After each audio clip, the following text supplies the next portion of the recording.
কোনো বড় হুজুরকে যদি আজকে স্বরাষ্ট্রমন্ত্রী করা হয়, কোনো শেখুল হাদিস, কোনো আল্লামাতুল কমকাম, কোনো হাকিমুন নফসকে যদি আজকে স্বরাষ্ট্র পদে বসাতে হয়, ওনাকে মদের লাইসেন্স ইস্যু করতে হবে। কেরোয়েন কোম্পানি থেকে দেশীয় মদ তৈরি হয়, বাংলাদেশ সরকার বিদেশ থেকে মদ আমদানি করে মদের লাইসেন্স দেয়।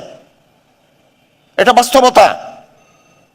আপনি ঘরে বসে মোবাইলে আশেপাশে কথা বলতে পারবেন, রাষ্ট্র পরিচালনার জন্য সেক্রেটারিয়েটে আসেন না। দিতে হবে। 100 জন যদি মদের লাইসেন্সধারী লোক এক জায়গায় থাকে, ওখানে আপনি ডিলার দিবেন। বিদেশি মদ আমদানি করে সরকার লাভ করে, দেশীয় মদ বিক্রি করে সরকার লাভ করে। এই টাকা গভর্নমেন্টের ফান্ডে যায়। ওই ফান্ড থেকে এদেশে রাস্তাঘাট, মসজিদ, মাদ্রাসা, শিক্ষকদের বেতন দেয়।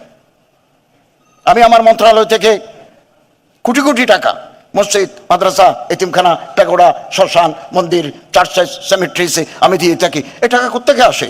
এটা গভর্নমেন্ট ফান্ড, গভর্নমেন্ট অ্যালোকেশন। গভর্নমেন্টের টাকা কোথায় থাকে? সোনালী ব্যাংকে, বাংলাদেশ ব্যাংকে।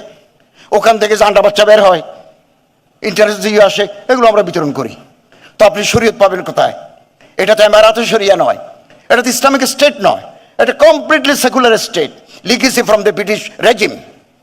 একটা কাঠামোর ভিতরে দেশ চলে আসছে। শরীয়ত আমরা ব্যক্তিগতভাবে পালন করি। আপনি মন্দিরে যাবেন কিনা, it is up to you. আমি যতদিন দায়িত্বে থাকবো, যাওয়াটা আমার রাষ্ট্রীয় দায়িত্ব। ফেব্রুয়ারিতে নির্বাচন হলে আমরা ঘরে চলে যাব, তখন আমি মন্দিরে যাব না, তখন এটা আমার ডিউটি নয়, এটা আমার ডিউটি। আমি যে চট্টগ্রাম থেকে মাত্র আসলাম, কঠিন চিবর দান একটা অনুষ্ঠানে অংশগ্রহণ করতে গেছি।